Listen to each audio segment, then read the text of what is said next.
So Newcastle United's quest for European football has taken a very big bump today after a speed bump against Brighton has taken a massive bump. They lost 3-2 here at Old Trafford against Manchester United, and a real disappointing day for Eddie Howe's side. It's hard to really describe the match. I think everyone came into this, certainly Newcastle fans would have come into this the most confident they've ever been at getting a result at Old Trafford. You know, they've won once here in the Premier League, but we all remember the fact they won in the Carabao Cup back in November. They've beaten Manchester United the last three times they played them, so everyone heading into this game with a bit of positivity for once about Newcastle. Their away form hasn't been great, and you thought maybe they could get over that line, just that one really big game, the statement performance, but unfortunately just wasn't happening tonight.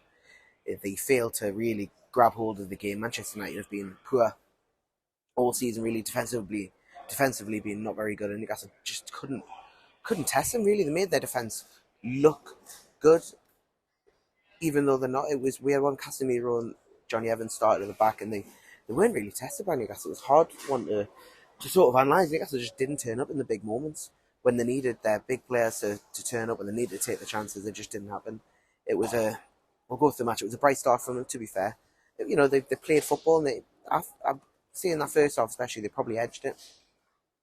Of course, Manchester United had some chances and looked very dangerous from corners. But yeah, Newcastle did really well. They will be aggrieved the fact that Anthony Gordon wasn't awarded a penalty for a foul by Amrabat. Now, the decision initially from, I think most people in the crowd thought it was a Casemiro tackle that was going to be checked by VAR. That was a brilliant tackle from Casemiro, fair play.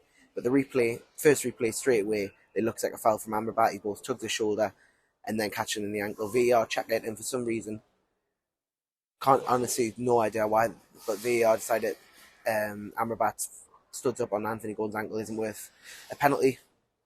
It gets waved away, and then Newcastle go behind. You know, Newcastle then into half time 1-0 behind, and without a penalty. It was the goal.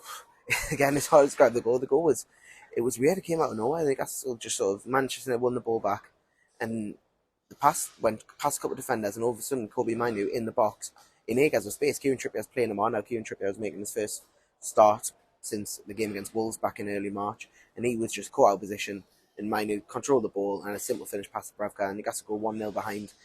And yeah, going into half time 1-0 down in a half that they would probably wanted to go in half time, of course, level. But they came out the second half firing. Anthony Gordon got them back level almost straight away. It was brilliant work from Alexander Isak to feed Jacob Murphy, who then put in a delicious ball across the back post where Gordon was there to tap home. It was pretty similar to the one he scored actually against Manchester United at St James's Park, where he was found the back post and got on the end of it. And then moments later, Newcastle had a chance to make it 2-1. Gordon again goes through.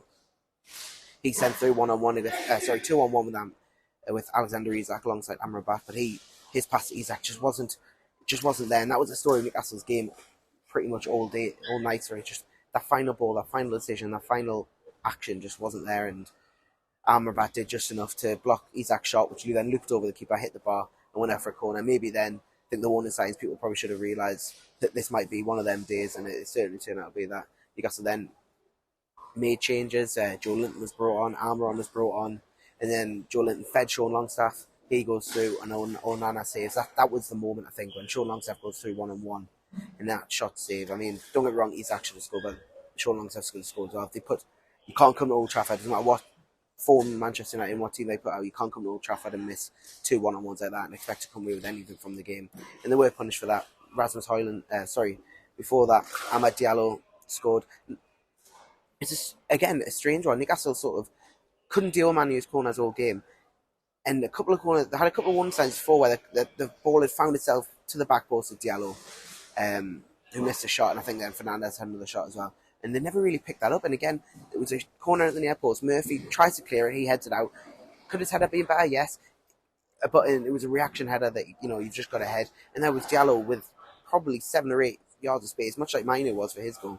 And he smashed it home. Dubravka, maybe some complaints about his. I thought it was a very good effort, and I would hesitate to blame Dubravka for that one. It was just a brilliant shot by Amad. But yes, they'd had the warning sign, they didn't learn, and they were punished for that. They were then punished again. Rasmus Hojlund came on, and it was a simple goal. They'd be really disappointed with the 3 goals conceded. Really, really disappointed. Eddie Howe will be speaking now. No doubt he'll probably say that, because Hojlund just manages to get through, get past the defence, and just took it home in the far post. It was, I think, if you're going to be critical over Dubravka for any goal, it would be that one. I think that he could have got a hand to it, or at least a stronger hand to it. He goes in the corner, 3-1. You don't really fancy Newcastle to get back into it. They had their moments, and then 6 minutes of added time went up from the fourth official. Newcastle pressing, but never really caused Onana too many problems. Joe Linton had a header saved by Onana, but I don't even think that was going in. So they didn't have too many opportunities really to test the goalkeeper. But then corner comes in, it gets headed out. Lewis Hall takes a touch and smashes into the far corner. It's a brilliant goal from Lewis Hall. He was the best player on the pitch for Newcastle United without a shadow of a doubt. He was fantastic all game, a real sort of statement performance, and one that you can tell he's growing in confidence, playing a bit more. Yeah, and it was a brilliant finish. Of course, his second goal here at Old Trafford, after scoring in the Carabao Cup, and wasn't a similar goal because that one was a volley, but it was in the same corner. And yeah, Newcastle sort of looked like they have a real good prospect on the hands if he can play more regular games, of course, next year. But that goal came in the first minute of 6 added time, and it just wasn't enough time for them to get themselves back in the match. And yeah, they fall to a 3-2 defeat, coupled by the fact Chelsea then beat Brighton means sixth place is out their hands. If Chelsea just get a point against Bournemouth the weekend, that's theirs. And Newcastle United now need to beat Brentford, or certainly they need to match, or better, Manchester United's result against Brighton on Sunday to have a chance of finishing 7th. And of course, if they don't finish 7th, there's no European football at all. 7th place would mean they're supporting Manchester City in the FA Cup final. So yeah, lots of permutations. But at the end of the day, it's now Newcastle's 6th place destiny is now out their hands, and they're going to have to hope that they can perform at Brentford at a ground where they have got a good recent record, but that means nothing on the last game of the season.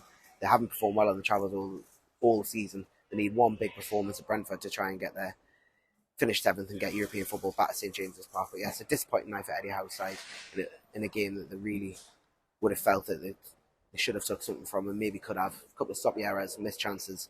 But yeah, it was disappointing performance, disappointing night overall for Newcastle United.